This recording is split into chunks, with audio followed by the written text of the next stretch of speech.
Bismillahirrahmanirrahim. Alhamdulillahirabbil alamin. Wa bihi nasta'in ala umuri dunya waddin.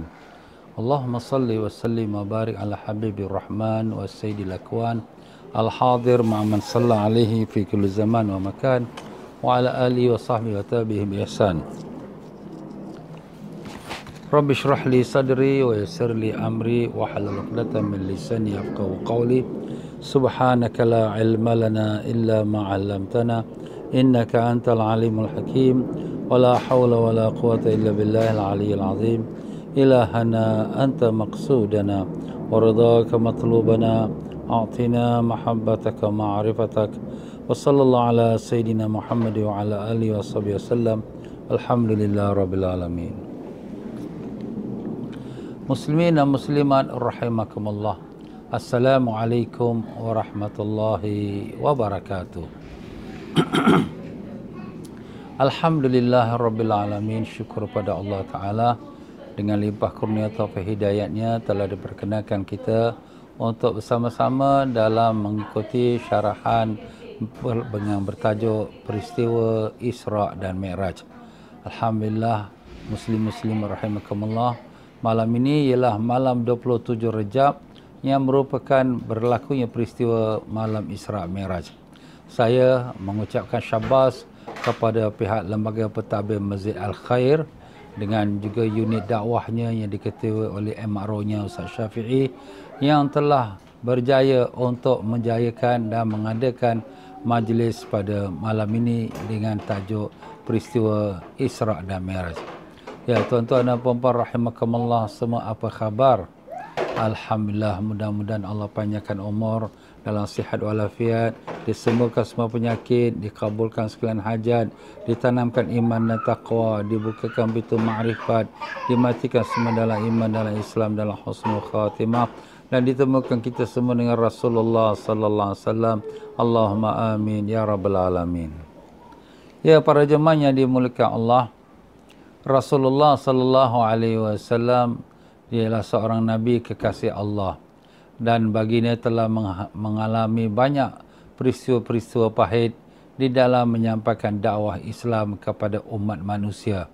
Kita mengetahui bahawa baginda Nabi sallallahu alaihi wasallam pada umur 40 tahun telah mendapat wahyu yang pertama di Gua Hira, di mana baginda telah dilantik oleh Allah sebagai seorang nabi dan rasul untuk menyampaikan agama kepada manusia. Dan demikianlah bagi Nabi sallallahu alaihi wasallam dari saat itu telah berusaha dengan gigihnya untuk menyampaikan dakwah kepada umat manusia di kota Mekah kepada orang-orang kafir Quraisy.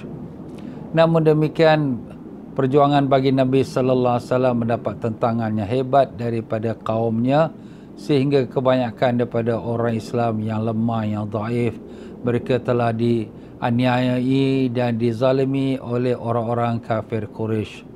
Dan dengan itu, sebahagian daripada umat Islam telah pun diizinkan oleh Allah untuk berhijrah ke kota Habsyah, iaitu negeri yang sebelah daripada semenanjung negeri Arab yang sekarang dikenali sebagai Ethiopia.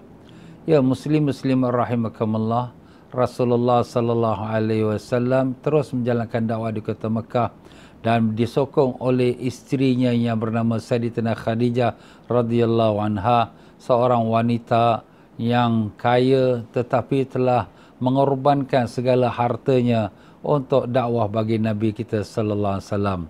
Demikianlah pada saat setelah lebih kurang 11 tahun baginda menjalankan dakwah di kota Mekah, maka Sayyidatina Khadijah radhiyallahu anha pun kembali kepada Allah Subhanahu wa taala. Dengan kembaliannya, maka Nabi sallallahu alaihi wasallam terasa amat sedih kerana beliau merupakan sebagai tulang belakang kepada dakwah baginda Nabi sallallahu alaihi wasallam. Demikianlah pula setelah kewafatan Sayyidatina Khadijah, tak lama kemudian diikuti pula dengan kematiannya pakcik saudaranya, iaitulah Abu Talib bin Abdul Muttalib. Ya, pakciknya Abu Talib ini merupakan seperti bapa angkat Nabi sallallahu alaihi wasallam.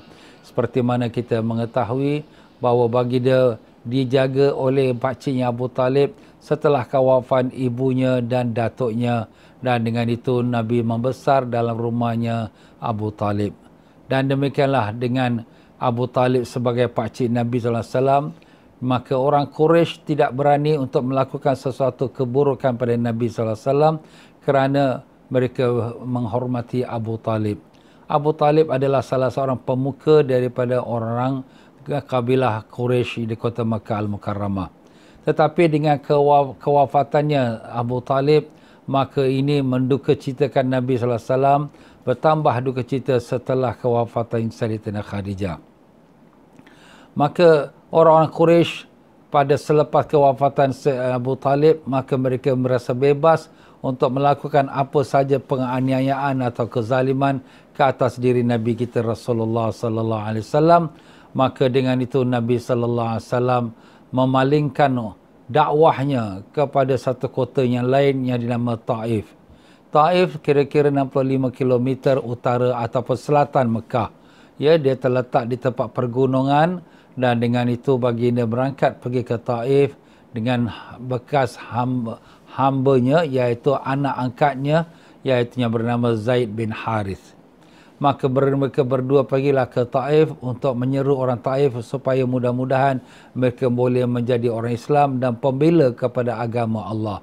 Namun demikian Nabi sallallahu alaihi wasallam ditentangi oleh orang kafir Taif, sehingga Nabi SAW dilontar batu dan keluarlah Nabi di kota Taif itu dengan penuh berdarah pada tubuh badannya. Begitulah Nabi dalam keadaan kesedihan pulang ke kota Mekah Al-Mukarramah. Peristiwa-peristiwa ini berlaku lebih kurang dalam tahun 11 setelah baginda Nabi diangkat menjadi seorang Nabi dan Rasul. Begitulah dalam keadaan kesedihan ini Allah Subhanahu Wa Taala nak gembirakan Nabi kita Rasulullah Sallallahu Alaihi Wasallam. Maka dengan itu dibawalah ke Nabi dalam satu peristiwa yang menunjukkan bagi Nabi kebesaran akan Allah Subhanahu Wa Taala. Dan itulah dinamakan dia peristiwa Isra dan Mi'raj. Ya tuan-tuan dan puan-puan rahimakumullah, perkara ini telah pun dirakamkan oleh Allah Subhanahu Wa Taala dalam firman-Nya surah Al-Isra ayat yang pertama. A'udzubillahi minasyaitonirrajim. Bismillahirrahmanirrahim.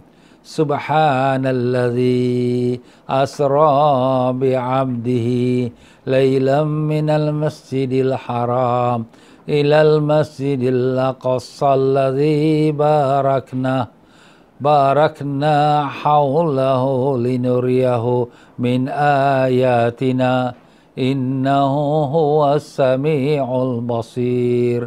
Sadaqallahul aliyil azim. Yang artinya Maha Suci Allah yang telah memperjalankan hamba-Nya pada satu malam dari Masjidil Haram ke Masjidil Aqsa, yang telah kami berkahi sekelilingnya agar kami perlihatkan kepadanya sebahagian dari tanda-tanda kebesaran kami. Sesungguhnya Dia adalah Tuhan yang Maha mendengar lagi Maha melihat. Sadaqallahul aliyyil azim. Ya, muslimin dan muslimat rahimakumullah. Jadi peristiwa Isra Mi'raj ini telah dirakamkan dalam Al-Quran, dan tak dapat tidak kita sebagai orang yang beriman, kita percaya perkara itu, dan perkara itu adalah benar. Kerana sesiapa yang meragui akan peristiwa itu, dia bukan lagi orang Islam, kerana dia meragui satu ayat daripada ayat-ayat Allah dalam Al-Quran. Ya, para jemaah yang dimuliakan Allah, sebenarnya bagi kita umat yang beriman ini, malam yang paling utama sekali dalam setiap tahun adalah malam Lailatul Qadar. Iaitu dah pada 10 malam terakhir daripada Ramadan, pada malam-malam yang ganjil yang kita tidak tahu bila malamnya. Namun demikian, untuk baginda Nabi kita Rasulullah SAW, malam yang paling utama sekali bagi Nabi SAW dalam sepanjang umur hidup Nabi ialah malam Isra dan Mi'raj. Kerana peristiwa Isra dan Mi'raj ini adalah perkara yang ajaib, yang tak berlaku pada sesiapa pun, maupun daripada Nabi ataupun Rasul. Hanya ini khusus untuk Nabi kita Rasulullah sallallahu alaihi wasallam. Apakah tidak? Iaitulah pada malam ini Rasulullah sallallahu alaihi wasallam dibawa daripada kota Mekah ke Baitul Maqdis, dan daripada Baitul Maqdis dibawa naik ke Sidratul Muntaha, melepasi langit yang ketujuh, dan berjumpa dan menghadap pada Allah Rabbul Alamin, dan kemudian kembali ke bumi dan kembali ke kota Mekah Al-Mukarramah semuanya peristiwa itu dalam satu masa yang teramat pendek sekali. Dalam sebuah riwayat mengatakan bahawa Nabi sallallahu alaihi wasallam apabila pulang ke kota Mekah, kembali ke tempat pembaringannya masih hangat-hangat lagi rasanya. Kenapa hangat? Kerana nak menunjukkan baru saja Nabi bangun dan kemudian baru kembali lagi. Sepertilah kalau kita katakan waktu tengah malam, ya, kita nak buang air kecil, kemudian kita dah keluar daripada toilet, kita kembali tempat tidur kita, masih lagi bekas rasa hangatnya, panasnya, kerana bekas badan kita yang tadi tidur. Jadi begitulah dalam peristiwa Isra' Mi'raj ini, di mana Nabi kita Rasulullah sallallahu alaihi wasallam melalui peristiwa yang begitu jauh sekali daripada Mekah ke Baitul Maqdis dan kemudian naik ke Sidratul Muntaha, kemudian kembali lagi ke Baitul Maqdis, balik ke Mekah dalam masa yang teramat pendek yang tak dapat digambarkan oleh akal manusia. Tapi sebagai kita orang beriman, kita percaya dan kita yakin kerana yang menguasai masa ialah Allah Subhanahu Wa Taala. Jadi kalau kita lihat dalam ayat tadi bahawa Allah Subhanahu Wa Taala telah membawa Nabi kita sallallahu alaihi wasallam berpindah daripada Mekah Al-Mukarramah, iaitu kota Mekah yang pada masa itu belum lagi ada masjid. Ya, kalau kita lihat kan, kota Mekah ini dia hanyalah seperti rumah-rumah yang ada di keliling Kaabah, ya. Dia tidaklah macam kita lihat setelah zaman Islam. Nama ada masjid, walaupun masjidnya tak sempurna, tapi sekarang lagi masjid lagi hebat lagi, ya. Tetapi apa yang berlaku pada zaman Nabi sallallahu alaihi wasallam ialah hanya Nabi sallallahu alaihi wasallam berada di satu rumah. Ada riwayat mengatakan Nabi berada di rumah Ummu Hani, dan ada yang mengatakan Nabi sallallahu alaihi wasallam berbaring di dalam kawasan Hijr Ismail. Kalau kita lihat Hijr Ismail yang terletak di depan Kaabah. Jadi kalau sekiranya kita lihat, kenapakah Allah Subhanahu Wa Taala menamakan minal masjidil haram, sedangkan masa itu belum lagi ada masjid. Jadi alim ulama mengatakan bahawa Allah Ta'ala menyebutkan masjidil haram ialah kerana nama masjidil haram ni adalah nama salah satu daripada tanah suci Mekah. Mekah mempunyai beberapa nama, antara namanya ialah Ummul Qura, ibu sekalian kampung, dan antara namanya ialah Bakkah, iaitu yang sangat diberkati, dan antara namanya ialah Mahbatul Wahyu, tempat turunnya wahyu, dan demikian juga dinamakan Masjidil Haram. Masjid ialah tempat sujud, haram adalah penghormatan. Jadi seluruh bumi Mekah ini adalah tempat sujud yang dihormati, yang dimuliakan oleh Allah Subhanahu Wa Taala. Jadi itulah dia tuan-tuan dan puan-puan, kerana Allah Ta'ala sebutkan Masjidil Haram. Begitu juga bila Allah Subhanahu Wa Taala mengatakan minal Masjidil Haram ilal Masjidil Aqsa. Sedangkan pada masa zaman itu belum lagi ada Masjidil Aqsa. Kita kena ingat bahawa Masjidil Aqsa yang pada asalnya zaman kita lihat sekarang ini, dia bukanlah seperti zaman Nabi. Zaman Nabi tidak ada Masjidil Aqsa seperti yang kita nampak sekarang ini. Ini bangunan ini telah dibangunkan setelah dalam pemerintahan Islam. Dan Islam tidak sampai lagi ke Baitul Maqdis pada masa Nabi sallallahu alaihi wasallam Isra' Mi'raj. Bahkan belum lagi sampai ke kota Madinah Munawwarah. Jadi macam mana pula Allah SWT menyebutkan ilal Masjidil Aqsa, ke Masjidil Aqsa? Jawapannya bahawa maksud daripada Masjidil Aqsa ialah kota Baitul Maqdis. Jadi itulah dia tuan-tuan dan puan-puan, ya. Jadi apabila Rasulullah SAW dibawa pada satu malam Isra' Mi'raj daripada Masjidil Haram, iaitu daripada kota Mekah ilal Masjidil Aqsa, ke kota Baitul Maqdis. Muslimin rahimakumullah. Jadi kalau sekira kita lihat peristiwa Isra' Mi'raj ini mempunyai banyak sekali pelajaran untuk kita. Ya, kalau kita lihat daripada satu persatu, Rasulullah sallallahu alaihi wasallam nak digembirakan oleh Allah Subhanahu Wa Taala dengan keadaan Nabi sedih kerana kewafatan isterinya dan kemudian kewafatannya pakcik saudaranya, Nabi sallallahu alaihi wasallam pun digembirakan oleh Allah dengan mau dibawa kepada satu peristiwa yang nama Isra' Mi'raj. Ya, sebelum peristiwa Isra' Mi'raj ini berlaku, maka Allah Subhanahu wa taala telah memerintahkan pada malaikat Jibril.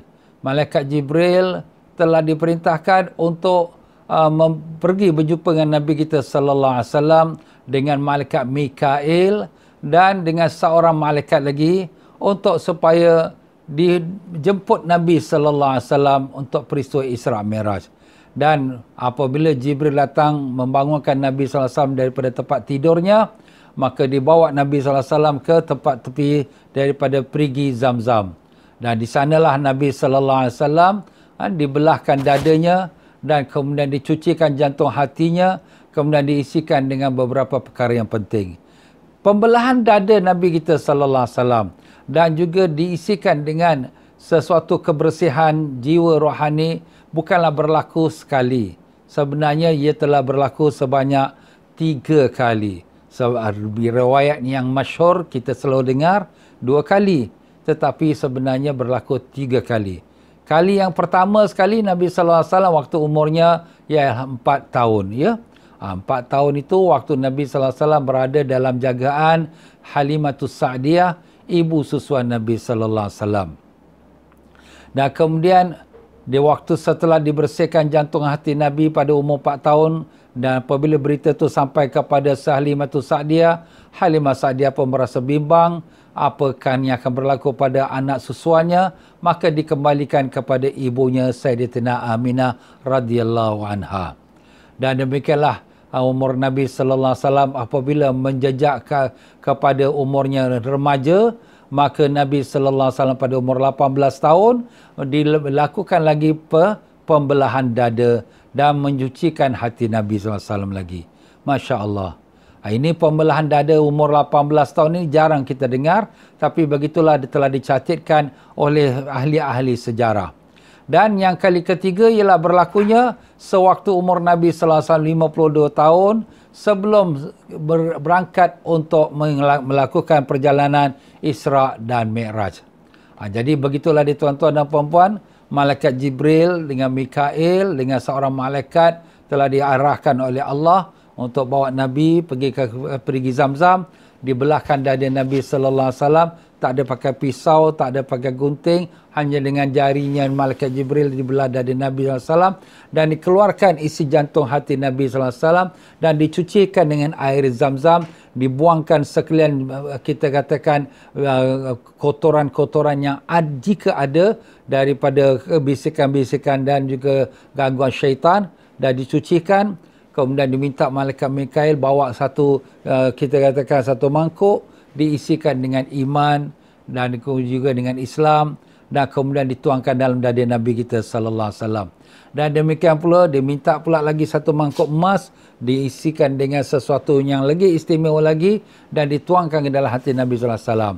Jadi 6 perkara yang dituangkan dalam hati Nabi kita sallallahu alaihi wasallam ialah pertama diisikan dengan hikmah, keduanya diisikan dengan iman, dan ketiga diisikan dengan hilm iaitu sifat lemah lembut, dan yang keempat diisikan dengan ilmu, dan yang kelima disifatkannya yakin, dan yang keenamnya disifatkan dengan Islam. Itulah dia tuan-tuan dan puan-puan. Ni 6 perkara ini telah diisikan dalam hati jantung Nabi kita sallallahu alaihi wasallam sebelum baginda berangkat untuk menghadap pada Rabbul Alamin. Ini sebenarnya mempunyai satu pelajaran untuk kita. Sebagaimana kita sedia maklum, apakah Nabi kita itu mempunyai pengaruh syaitan dalam hatinya? Jawapannya sudah tentu tidak. Sebab Nabi sallallahu alaihi wasallam ni maksum, terpelihara daripada sekalian dosa-dosa dan sekalian gangguan syaitan. Tetapi ini juga sebagai satu pelajaran untuk kita. Maknanya bagi Nabi yang begitu bersih dan suci yang terpelihara, masih lagi dicucikan jantungnya dan dibersihkan hatinya dan diisikan dengan perkara hikmah, iman, hilmu iaitu sifat lembut, dan ilmu dan yakin dan Islam. Tak lain tak bukan sebagai untuk persediaan menghadap pada Allah. Begitulah kita ni Masya Allah tiap-tiap hari kita Mi'raj. Tiap-tiap hari kita menghadap pada Allah Ta'ala. Sebab Nabi mengatakan, iaitu orang mukmin itu, salatu mi'rajul mu'minin. Salat itu ialah mi'raj orang beriman menghadap pada Allah Subhanahu Wa Ta'ala. Maka kita nak menghadap pada Allah Ta'ala, kita perlu bersihkan hati kita. Sebab itulah hati ini sangat penting sekali, sehingga Rasulullah sallallahu alaihi wasallam bersabda, "Innallaha la yanzuru ila suwarikum wa amwalikum, walakinnallaha yanzuru ila qulubikum wa amalikum." Sesungguhnya Allah Subhanahu Wa Ta'ala tidak melihat kepada rupa kamu dan harta kamu, tetapi Allah Subhanahu Wa Ta'ala melihat kepada hati kamu dan amalan kamu. Hati inilah satu perkara yang perlu kita jaga. Tapi malangnya tuan-tuan dan puan-puan, Allah Subhanahu Wa Ta'ala sentiasa menilik kita, melihat kita setiap detik dan nafas. Tetapi kita pula lupa kepada Allah setiap detik dan nafas. Dalam salat kita sendiri pun kita lupa kepada Allah Ta'ala. Allahu Akbar. Itulah kelemahan diri kita. Ya Allah, ampunkanlah kami kerana dosa-dosa kami. Hati kami masih lalai daripada mengingati-Mu, Ya Allah. Berikanlah kami kekuatan iman dan taqwa. Bukakanlah pintu ma'rifat kepada kami. Kurniakanlah kami khusyuk dalam salat kami, Ya Rahman. Dengan berkat Nabi Rasulullah SAW. Amin, Ya Rabbal Alamin. Itulah sebab kenapa para alim-alim ulama kita, khususnya ulama-ulama tasawuf, mementingkan pelajaran untuk pembersihan hati. Orang lihat kita zahir, kita semayang, puasa, kita tutup aurat, pakai jubah, pakai serban, pakai telekong. Tetapi orang tak melihat hati kita. Allah saja yang tahu bagaimana hati kita. Jadi dalam peristiwa Isra' Miraj ini nak mengajar pada kita, belum cukup lagi dengan kita melakukan amalan zahir kita. Kita perlu mengisikan hati kita dengan iman, dengan Islam, dengan ilmu dan juga dengan sifat-sifatnya mulia. Itulah dia pelajaran tasawuf, mencucikan hati kita, buang sifat riak, ujub, megah, sombong, takbur, hasad, dengki. Bila kita beramal dan kita rasa diri kita sudah baik, amalan kita lebih baik pada orang lain, itu sudah masuk nafsu syaitan. Itu sudah masuklah sifat ujub, sifat rasa diri kita lebih baik pada orang. Kita lihat bagaimana iblis yang di mana telah ibadat pada Allah lebih pada 70,000 tahun. Tidak ada satu pun jengkal di dalam syurga, 7 lapisan syurga, melainkan semuanya ada bekas tempat sujudnya iblis. Begitu hebatnya iblis ibadat pada Allah. Tetapi iblis merasa diri dia lebih baik. Kerana apa? Kerana dia tak buat dosa, dia tak ada buat salah. Maka ketika Allah Ta'ala jadikan Nabi Allah Adam AS dan diperintahkan semua malaikat sujud pada Nabi Adam AS, semua malaikat sujud, melainkan iblis. Iblis tak mau sujud kepada Nabi Adam AS. Apabila ditanya kepada iblis, kenapa kau tak mau sujud pada Nabi Adam? Maka dia kata, ana khairum minhu. Aku lebih baik daripada si Adam. Kenapa? Kerana dia lihat diri kuat ibadat. Dan dia tak ada buat dosa. Nabi Adam satu kali sujud pun belum pernah lagi. Macam mana aku nak hormati dia? Itulah sifat ujub. Dan akhir sifat ujub itu membawa dia sifat takbur, sombong kepada Allah dan engkar dia kepada Allah. Maka Allah rejam dia, buang dia daripada syurga. Itulah sebabnya dia dinamakan a'udzubillahi minasyaitanirrajim. Kita berlindung dengan Allah daripada syaitan yang direjam. Ya muslimin rahimakumullah. Itulah sebab pelajaran kita di dalam Ahlus Sunnah wal Jamaah yang wajib dipelajari oleh setiap mukallaf 3 perkara. Pertama ialah syariat, yang kita belajar salat, puasa, zakat, haji sebagainya. Yang kedua ialah akidah. Akidah itulah yang kita beriman pada Allah, Rasul, kitab-kitabnya dan sebagainya. Dan yang ketiga ialah tasawuf. Apa tu tasawuf? Penyucian hati kita.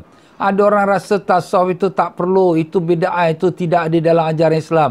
Jawapan kita, itulah dia antara isi hati rohani kita dalam menghadap pada Allah Subhanahu Wa Taala. Allah Ta'ala tidak melihat kepada zahir kita semata-mata, tapi Allah Ta'ala melihat pada hati kita. Allahu Akbar. Jadi itulah dia tuan-tuan dan puan-puan ya, apa yang kita dapati salah satu pelajaran yang penting untuk kita mengambil pelajaran daripada peristiwa Isra' Miraj ini. Rasulullah sallallahu alaihi wasallam dibawakan oleh malaikat Jibril dengan seekor burak, ya. Burak ini adalah seekor haiwan daripada syurga, ya. Sebagaimana kita mengetahui, di dalam syurga ada sekumpulan binatang yang dinamakan burak.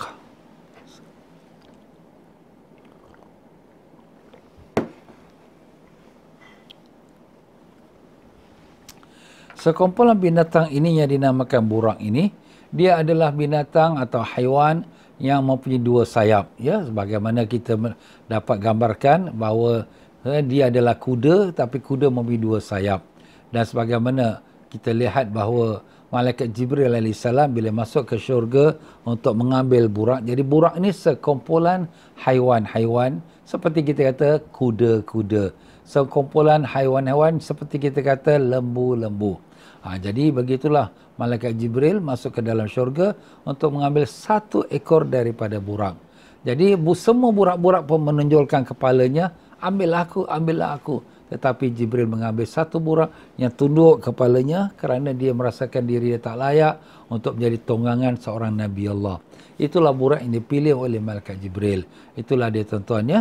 Bila kita ni bila beramal, ibadat, jangan kita rasa lebih. Bahkan kita rasakan diri kita masih banyak dosa, masih lagi banyak kesalahan kita, masih lagi kita ni orang yang paling kotor, yang paling rendah daripada semua orang-orang yang ahli ibadat.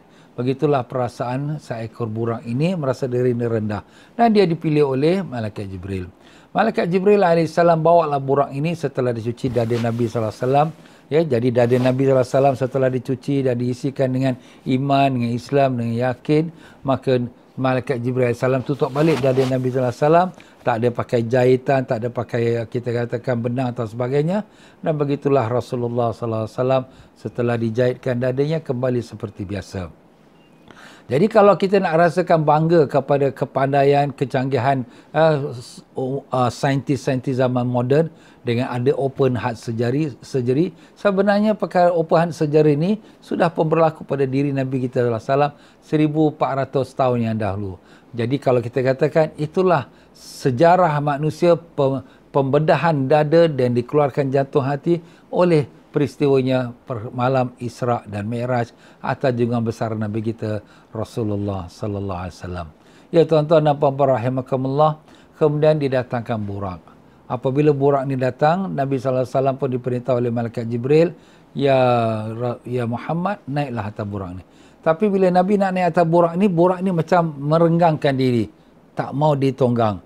Kemudian Jibril berkata pada burak, ya burak, jangan kau biadab. Sesungguhnya yang akan menunggang kau ialah seorang yang sangat mulia. Tak ada lagi orang yang lebih mulia atas muka bumi ini daripada kekasih Allah Nabi Sayyidina Muhammad sallallahu alaihi wasallam. Barulah burak itu pun merendahkan diri dan Nabi sallallahu alaihi wasallam pun menunggangnya. Ya tuan-tuan dan puan-puan, dinamakan burak. Burak ini jadi bukan satu ekor binatang tetapi ialah sekumpulan binatang. Jadi dinamakan burak ini ialah kerana makna burak ialah kita katakan petir. Petir kerana perjalanannya itu cepat dan pantas seperti petir.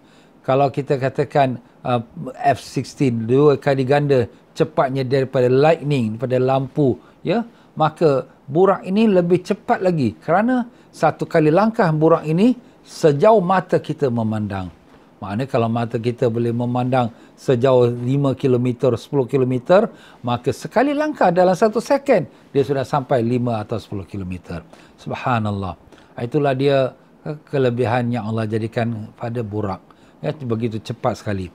Dan begitulah Rasulullah sallallahu alaihi wasallam telah dibawa oleh burak ini sampai ke Baitul Maqdis. Dan kita rasa agak pelik juga. Macam mana Nabi menunggang burak yang begitu pantas tapi tak ada pakai mask, tak ada pakai oksigen, tak ada pakai alat-alat seperti mana kita lihat pilot-pilot ya yang membawa jet mesti semua cukup alatnya. Tapi Nabi tidak. Macam mana boleh berlaku? Macam mana Nabi bernapas? Semua itu ialah dengan kuasa Allah. Allah Ta'ala berkuasa dan menjadikan segalanya dengan kehendaknya. Innama amruhu idza arada syai'an yaqulu lahu kun fayakun. Urusan Allah apabila Allah nak lakukan sesuatu, hanya dia katakan jadi, jadilah segala-galanya. Jadi begitulah kuasa Allah SWT membolehkan Nabi menunggang burak dengan begitu pantas tapi tak menggunakan alat-alat yang kita hari ini kita memerlukannya. Ya tuan-tuan dan puan-puan rahimakumullah. Jadi Rasulullah sallallahu alaihi wasallam dibawa oleh burak ini untuk pergi ke Baitul Maqdis. Tetapi dalam perjalanan Nabi kita sallallahu alaihi wasallam ke Baitul Maqdis, Nabi sallallahu alaihi wasallam melalui beberapa tempat yang bersejarah dan Nabi sallallahu alaihi wasallam disuruh oleh malaikat Jibril untuk turun dan untuk solat di situ 2 rakaat. Jadi kalau kita tanya macam mana Nabi solat 2 rakaat? Sebelum Nabi sallallahu alaihi wasallam diperintahkan oleh Allah untuk solat di dalam peristiwa Isra Mi'raj. Jawapannya, ibadat solat ini sudah pun ada pada diri Nabi sallallahu alaihi wasallam dan sudah pun ada pada sebelum zaman Nabi kita sallallahu alaihi wasallam. Karena kita ingat Nabi kita sallallahu alaihi wasallam dia adalah pewaris kepada agama yang dibawa oleh datuk moyangnya, iaitu Nabi Ismail AS, anak kepada Nabi Ibrahim AS. Jadi keturunan Nabi SAW, mereka semua mengikuti ajaran agama yang telah dibawa oleh Nabi Ismail AS yang mewarisi daripada bapaknya Nabi Ibrahim AS. Itulah namanya Ad-Dinul Hanif, iaitu agama yang suci bersih. Jadi Nabi kita SAW bukan kita katakan penyembah berhala, dan ibu bapa Nabi kita pun bukan penyembah berhala seperti mana yang disangkakan oleh setengah-setengah orang bahawa mak bapak Nabi orang kafir, mak bapak Nabi orang masuk neraka. Na'udzubillah min zalik. Allah Ta'ala tidak melantik seorang Nabi daripada keturunan melainkan keturunan yang suci. Dan Nabi kita sendiri sallallahu alaihi wasallam pun telah mengatakan bahawa ibu bapa aku, datuk nenekku, keluarga tidak pernah disentuh dengan zina, dengan perkara yang maksiat. Alhamdulillah, semuanya lahir daripada kesucian dengan perkahwinan yang sah. Begitulah juga mak bapak Nabi kita sallallahu alaihi wasallam. Jadi begitulah dia tuan-tuan dan puan-puan rahimakumullah, sewaktu dalam peristiwa Isra Mi'raj ini Nabi diperintahkan oleh malaikat Jibril untuk berhenti dan turun dan sembahyang 2 rakaat. Jadi tempat pertama sekali Nabi sallallahu alaihi wasallam berhenti, seperti mana dalam riwayat menceritakan, Nabi sallallahu alaihi wasallam berhenti di tempat yang bernamanya iaitu Taibah. Asalnya Taibah itu ialah Yathrib. Yathrib ialah kota Madinah Al-Munawwarah. Ya, asal-asalnya kota Madinah ni namanya Yathrib. Yathrib itu ialah tempatnya banyaknya kita katakan demam panas. Sebab tu namanya Yathrib, demam panas. Tapi setelah hijrah Nabi SAW ditukarkan kepada nama Al-Madinah Al-Munawwarah. Jadi Rasulullah SAW pun turun, Nabi sembahyang 2 rakaat. Nabi tengok banyak pokok-pokok kurma. Nabi SAW tanya pada malaikat Jibril, "Ya Jibril, apa tempat ini?" Jibril kata, "Inilah tempat yang kau akan berhijrah kepadanya dan kau akan disemadikan di dalamnya." Maknanya di sini tempat Nabi akan wafat dan Nabi akan ditanam di sini. Masa itu Nabi tidak tahu lagi itulah kota Madinah. Cuma dinamakan oleh Jibril, inilah tempat yang kau akan berhijrah dan inilah tempat kau akan disemadikan. Dan selepas itu Nabi masih terfikir-fikir tempat apa itu, sampai akhirnya apabila Nabi diperintah oleh Allah untuk hijrah ke kota Madinah, barulah Nabi tahu itulah kota yang telah pun Nabi sampai untuk dalam perjalanan Isra dan Mi'raj. Ya tuan-tuan dan puan-puan, jadi Rasulullah sallallahu alaihi wasallam selepas daripada tempatnya Madinah Munawwarah, maka Nabi sallallahu alaihi wasallam tiba pula di satu tempat lagi yang dinamakan Bukit Tursina. Bukit Tursina ialah tempatnya Nabi Musa AS mendapat wahyu. Ya, sebagaimana kita tahu Nabi Musa AS dalam perjalanannya daripada kita katakan daripada kota Nabi Shu'aib AS, iaitu yang terletak di Jordan, dan kemudian Nabi Musa nak balik ke Mesir. Kemudian Nabi Musa lalu di tepi Bukit Tursina di waktu tengah malam yang sejuk, dan kemudian nampak ada api atas Bukit Tursina. Nabi Musa pun pergilah ambil api itu, tapi rupa-rupanya di situlah Nabi Musa AS mendapat wahyu yang pertama daripada Allah Subhanahu Wa Taala. Jadi Nabi kita sallallahu alaihi wasallam diperintah oleh Jibril berhenti sini sembahyang 2 rakaat. Di sini nak menunjukkan kepada kita tempat para nabi. Tempat Nabi itu bekas tempat pijak Nabi Musa AS. Tempat Nabi Musa berbicara pada Rabbul Alamin, maka tempat itu adalah barakah. Dan Nabi kita diperintahkan untuk oleh malaikat Jibril. Sudah tentu perintah Jibril itu datang daripada perintah Allah untuk sembahyang di situ 2 rakaat. Nak menunjukkan kepada kita bahawa tempat-tempat barakat Nabi, Nabi-Nabi dan tempat orang solehin, tempat para kekasih-kekasih Allah, alim-alim ulama, ada barakahnya. Dan inilah pegangan kita umat Islam Ahlus Sunnah Jamaah. Ada segolongan juga daripada umat Islam yang tak percaya pada barakah. ini semua khurafat, ini semua bid'ah. Apa ni sembahyang tempat ini. Ini semua menyembah berhala, menyembah selain pada Tuhan. Na'udzubillah min zalik, ya. Kita sangat sedih dengan tuduhan-tuduhan yang dilemparkan kepada orang Islam yang semata-mata menyembah kepada Allah Ta'ala dan memohon kebaikan dengan keberkahan tempatnya tersebut. Tak ada salahnya kalau kita pergi tempatnya Nabi-Nabi sembahyang, tempat Nabi-Nabi ibadat, ya. Sebegitu juga para sahabat Nabi SAW, apabila mereka telah buat rumah dan mereka jemput Nabi ke rumah dan minta Nabi solat di satu penjuru rumahnya, dan setelah Nabi solat di penjuru rumah tersebut, maka sahabat ini menjadikan tempat itu, tempat bekas Nabi sembahyang, sebagai tempat dia beribadat pada Allah.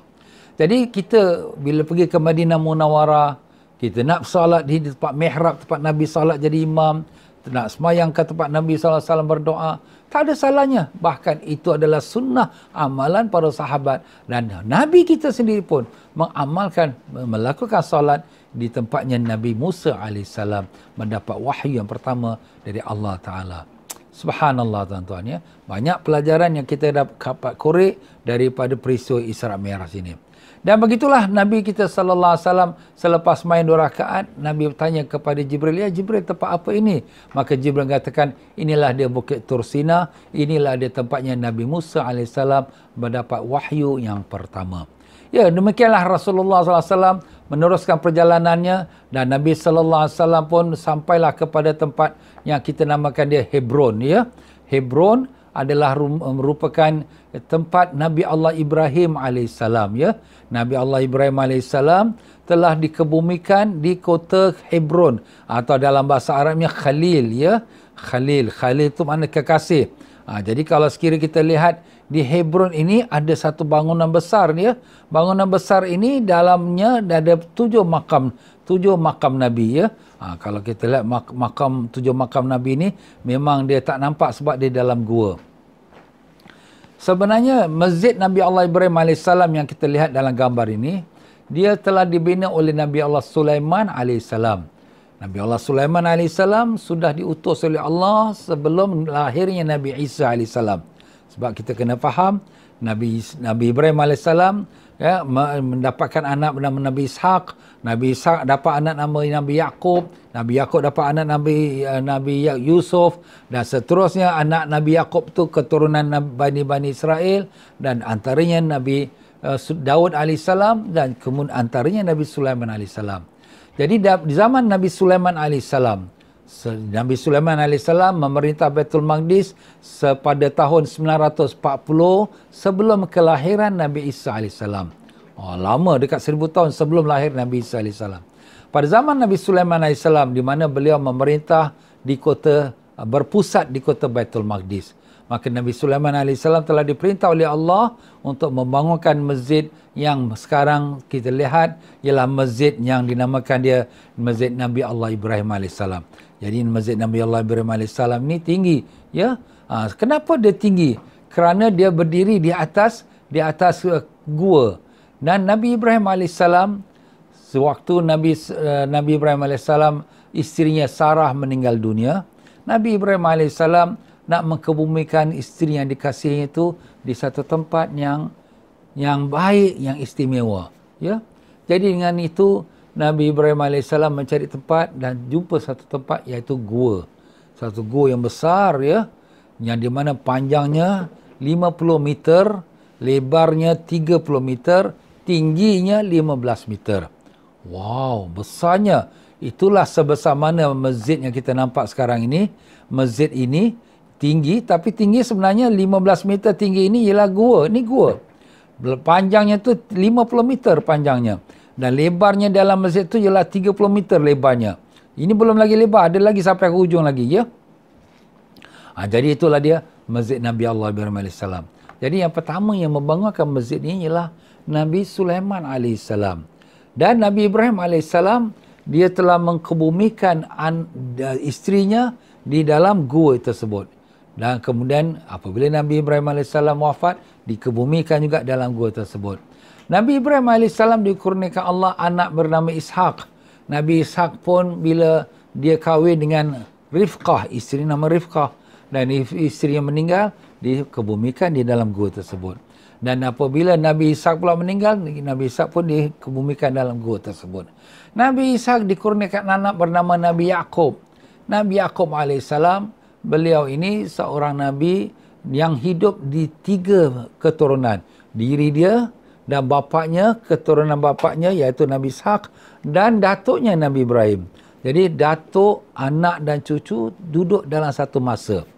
Nabi Yaqub alaihissalam, beliau ini berkahwin dengan seorang perempuan yang bernama La'iqah, yang di mana isterinya itu berasal daripada Baitul Maqdis. Jadi kalau kita melihat Baitul Maqdis dengan kota Hebron ini, dia lebih kurang dalam kita kata 25 km. Ini Hebron dan ini Baitul Maqdis, ya, Baitul Maqdis Jerusalem. 25 km. Jadi Nabi Yaqub alaihissalam setiap hari, waktu siang hari, beliau berada dengan bapaknya dan datuknya, Nabi Ishak dan Nabi Ibrahim, menjalankan dakwah. Pada malam hari, Nabi Yaqub dia akan balik jalan kaki pergi ke Baitul Maqdis. Masya Allah. Zaman dulu kuat-kuat orangnya, ya. Mungkin tinggi-tinggi juga, jalannya pun cepat, ya. Jadi apabila orang yang selalu jalan malam, maka kalau Nabi kita SAW daripada Mekah pergi ke Baitul Maqdis jalan malam, dinamakan dia Isra, ya, Isra, jalan malam. Jadi kalau sekiranya Nabi Yaqub selalu jalan malam daripada Hebron ke Baitul Maqdis, maka digelarkan Nabi Yaqub itu Israel. Israel? Ya, itulah gelaran Nabi Allah Yaqub alaihissalam, Israel. Jadi Nabi Yaqub alaihissalam, Allah SWT kurniakan kepada Nabi Yaqub alaihissalam 12 anak daripada 2 orang isteri. Seorang isteri bernama La'iqah melahirkan 10 orang anak, semua lelaki. Bila La'iqah meninggal dunia, Nabi Allah Yaqub tukar tika. Tukar tika, mana kahwin adik ipar pula. Kahwin adik La'iqah, iaitu bernama Rifqah.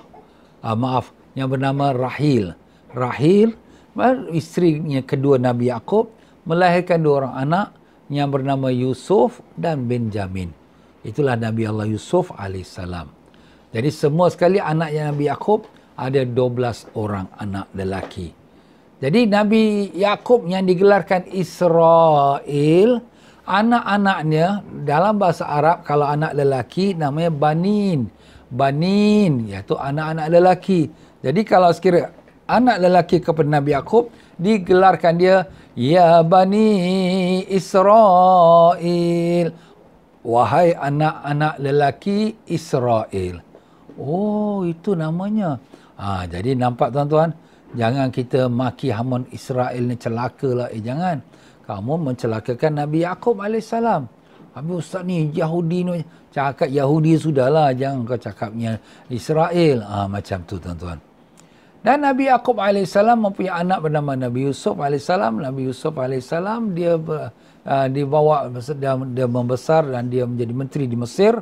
Dan kemudian selepas dia dah wafat di Mesir, dibawa jenazahnya oleh Nabi Allah Musa alaihissalam. Ceritanya panjang lah, tapi pendeknya dibawa oleh Nabi Musa sampailah ditanamkan di Hebron, di tempat yang datuk nenek dia. Jadi di dalam kota Hebron ini, yang kita nampak dengan kita katakan masjid tu yang kita katakan tadi seperti masjid ataupun tempat makam Nabi-Nabi.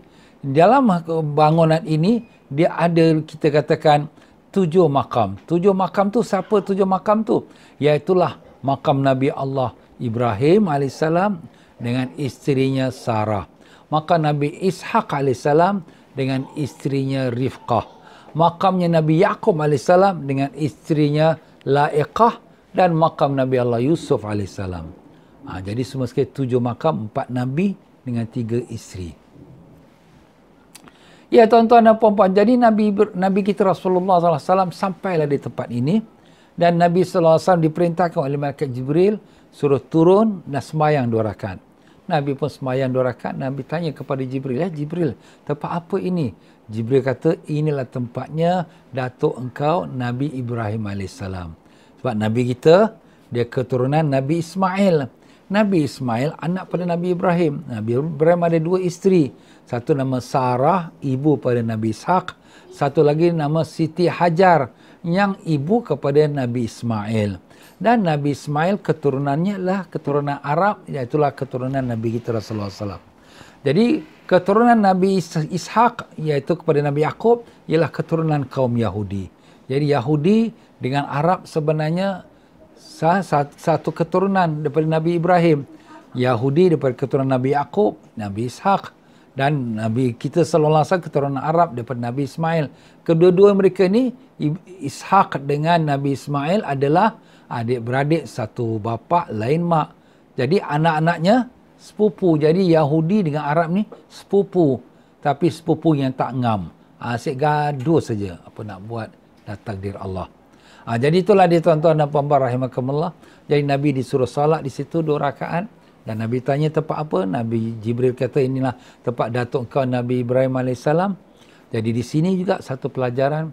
Nabi disuruh salat di tempat perkuburannya Nabi Ibrahim AS, Nabi Ishaq AS, Nabi Yaqub AS, Nabi Yusuf AS. Masya Allah. Makam para Nabi-Nabi itu semua. Semua itu sudah berlaku sebelum lahirnya Nabi kita sallallahu alaihi wasallam. Jadi waktu malam Isra Mi'raj, Nabi bila datang ke situ, itu makam semua sudah ada di dalam gua yang kita sebutkan tadi. Dan Nabi tak tahu, Nabi tanya pada Jibril. Jibril beritahu inilah makam para Nabi-Nabi dahulu, termasuk berdatuk Nabi, iaitu Nabi Ibrahim AS. Jadi soalannya sini, bila kita pergi ziarah makam Nabi, makam wali, makam ulama, adakah itu satu perkara yang bid'ah ataupun sunnah? Jawapannya sunnah. Kerana itu diperintah Nabi. Pergilah ziarah pada perkuburan kerana ia mengingatkan kamu kan hari akhirat. Apalagi kalau kita ziarah makam orang yang kekasih Allah. Para Nabi, para wali, para ulama. Sudah tentu lebih-lebih lagi pahalanya lebih besar. Kerana apa? Kerana mereka orang yang ditinggikan darjatnya di sisi Allah Ta'ala. Jadi kalau sekiranya seseorang pergi ziarah makam para Nabi, para wali, para ulama, apakah itu satu dosa? Sudah tentu jawapan tidak. Apakah itu dinamakan dia penyembah kubur? Sudah tentu lebih jauh daripada itulah. Tidak, tak mungkin. Kalau itu dinamakan penyembah kubur, Nabi kita sallallahu alaihi wasallam dituduh penyembah kubur. Nauzubillah. Takkan Nabi yang membawa agama Islam, agama tauhid menjadi penyembah kubur. Nauzubillah. Gambarkan fikiran tuan-tuan dan puan-puan, fikir baik-baik. Bagaimana dengan orang-orang yang menuduh, yang mengatakan, inilah ustaz ni buat pergi ke kubur-kubur ni, inilah ustaz ni buat pergi doa di makam-makam ni, inilah dia syirik ni, inilah dia menyembah kubur, menyembah orang dah mati. Adakah itu layak untuk kita lemparkan kepada orang yang pergi ziarah makam, pergi ziarah perkuburan Nabi-Nabi dan wali? Kita hatta kalau kita berdoa di situ pun, bukan kita doa minta kepada wali atau Nabi, kita minta kepada Allah Ta'ala. Kalau sekiranya kita berdoa di depan Kaabah, apakah kita minta pada Kaabah? Tidak, kita minta kepada Allah. Jadi begitulah juga kita pergi ziarah makam para wali, para ulama, para solehin. Bukan mana kita sembah kuburnya, bukan mana kita minta pada dia, kita minta pada Allah. Cuma mengambil barakah tempat yang mulia. Nabi kita sendiri disuruh sembahyang di tempat Nabi Ibrahim AS oleh malaikat Jibril. Dan jangan terkejut, di tepi daripada makam Nabi Ibrahim AS, siapa yang pernah ziarah ke makam Nabi Ibrahim di Hebron di Baitul Maqdis ini, maka dia akan dapati ada seketul batu bekas tapak kaki Nabi kita sallallahu alaihi wasallam. Dan ini adalah kerana Nabi pernah datang ke situ, Nabi pernah sembahyang di situ, dan batu pun melembutkan diri dan berbekas tapak Nabi kita sallallahu alaihi wasallam. Maka kita akan dapati batu itu sampai hari ini masih lagi ada. Jadi begitulah dia tuan-tuan dan puan-puan, Nabi kita sallallahu alaihi wasallam meneruskan perjalanannya daripada Hebron. Nabi sallallahu alaihi wasallam pun sampailah ke tempat yang dinamakan dia Baitul Laham. Jadi Baitul Laham itu ada tempatnya lahirnya Nabi Isa alaihissalam.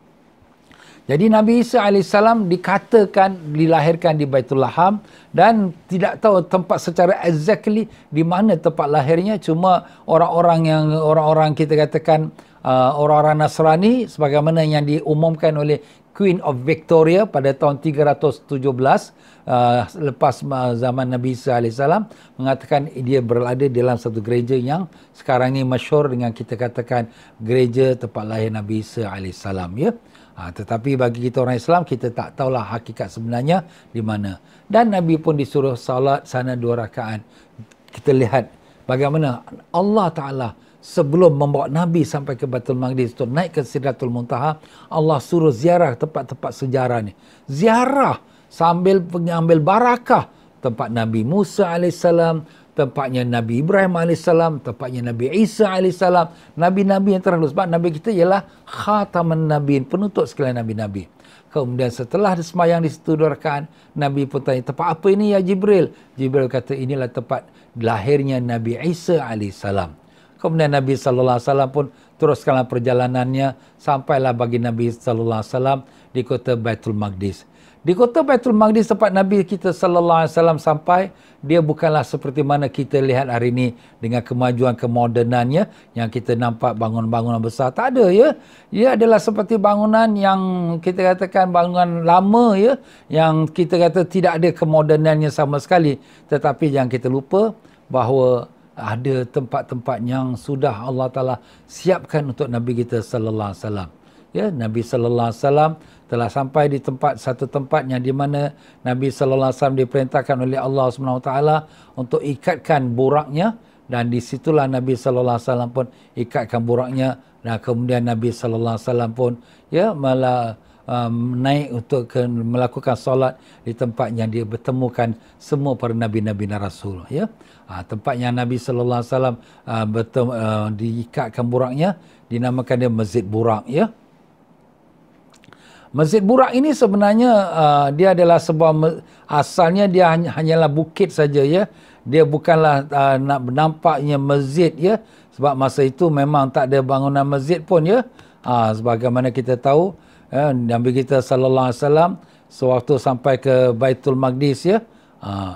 Baitul Maqdis adalah kita katakan kota ya, Baitul Maqdis kota yang lama ya. Jadi tak adalah bangunan-bangunan masjid. Bahkan Islam pun belum sampai lagi ke masjid ke Baitul Maqdis itu ya.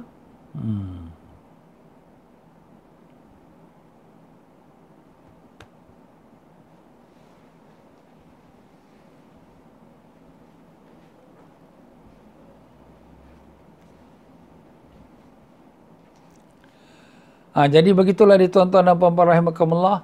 Nabi kita sallallahu alaihi wasallam dalam perjalanannya itu melalui beberapa peristiwa-peristiwa yang dapat diambil pelajaran, dan banyaklah peristiwa-peristiwa itu yang akan kita dapat korekkan dan dapat kita manfaatnya. Tapi insya-Allah tuan-tuan dan puan-puan, tak cukup dengan syarahan kita pada malam ini. Jadi malam ini syarahan kita dapat mukaddimahnya, apakah dia sebab Nabi kita SAW dibawa peristiwa Isra Mi'raj, dan apakah pelajaran kita dapat ambil daripada pencucian dada hati jantung Nabi SAW, dan daripada kita katakan perjalanan Nabi SAW dengan menziarahi beberapa tempat yang mulia. Dan insya-Allah episod yang keduanya akan saya sambung lagi dalam ceramah syarahan yang akan saya adakan pada esok malam, iaitu hari Khamis malam Jumaat di Masjid Al-Istighfar lepas salat Isyak jam 9 malam. InsyaAllah kalau siapa nak ikut episod yang kedua, bolehlah ikuti melalui FB ataupun mendatangi Masjid Istighfar di Pasir Ris. Dan insyaAllah kita akan sambung lagi episod yang ketiganya pula, iaitu di Masjid Muhajirin pada hari Sabtu ini 13 hari bulan pada jam 10 pagi melalui FB masjid atau FB saya pun boleh, dan juga ataupun menghadiri di majlis Isra Mi'raj di Masjid Muhajirin tersebut. Dan episod terakhir ialah episod yang keempat di Masjid Taqwa Jalan Bilal di Jalan Bedok ya, pada hari Sabtu juga pada jam lepas maghrib insya-Allah. Sekian saja untuk kita pada malam ini insya-Allah. Mudah-mudahan sedikit daripada apa yang telah kita kongsi itu dapat kita manfaat bersama dan dapat kita faedahnya dan untuk kita bawa pulang untuk anak isteri keluarga kita bersama. Sekian saja daripada saya. Minta maaf banyak apa-apa kekurangan dari saya, dan saya ucapkan ribuan terima kasih sekali lagi kepada pihak Masjid Lembaga Pentadbir Masjid Al-Khair, dan juga Ustaz Syafi daripada kita katakan MROI Masjid, dan juga mereka yang telah menjayakan majlis pada malam ini. Saya ucapkan jazakumullah khairan, mudah-mudahan dapat kita manfaatnya, dan dengan itu terimalah salam hormat daripada saya. Jangan lupa tuan-tuan, malam ini merupakan malam Isra Mi'raj, malam ini merupakan malam istimewa, Malam ni juga istimewa untuk kita sama-sama kita membantu Masjid Al-Khair yang untuk kita mengisikan tabung-tabung Masjid Al-Khair. Kita tengok di depan skrin kita ada nombor akaun Masjid Al-Khair. Jadikan dia sebagai satu infak kita untuk kita menunjukkan rasa terima kasih kita pada pihak masjid dan bersyukur kita pada Allah yang telah menjadikan kita umat Nabi Sayyidina Muhammad Rasulullah sallallahu alaihi wasallam. Dan dengan itu sama-samalah kita akhiri dengan kita bacakan istighfar pada Allah Taala. Astaghfirullahalazim, astaghfirullahalazim, astaghfirullahalazim. Subhanakallahumma bihamdika asyhadu an la ilaha illa anta astaghfiruka wa atubu ilaik. Wabillahi taufiq wal hidayah. Wassalamualaikum warahmatullahi wabarakatuh.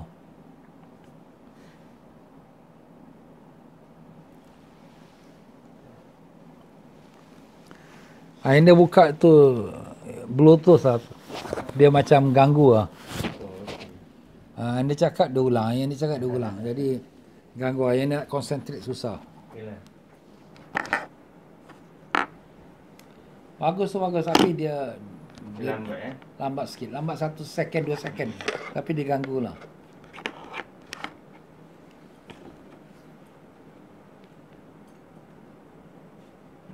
Kasih ni. Transfer.